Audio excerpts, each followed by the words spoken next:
Making YouTube full screen on your Samsung Smart TV is simple and ensures an immersive viewing experience. Here's how you can do it.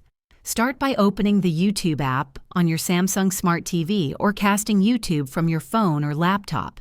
Once the video begins playing, look for the full screen icon on the bottom right corner of the video player. It looks like two arrows pointing diagonally outward. Click it using your remote to expand the video to full screen.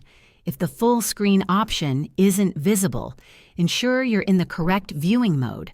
Sometimes, switching the TV's aspect ratio can help. Go to Settings greater than Picture, greater than Aspect Ratio, and select Wide or Fit to Screen for optimal display. When casting from a phone or laptop, tap the full screen icon on the device first before mirroring. This ensures the video expands correctly on the TV. If this tutorial helped you, please like and subscribe for more tips. Thanks for watching.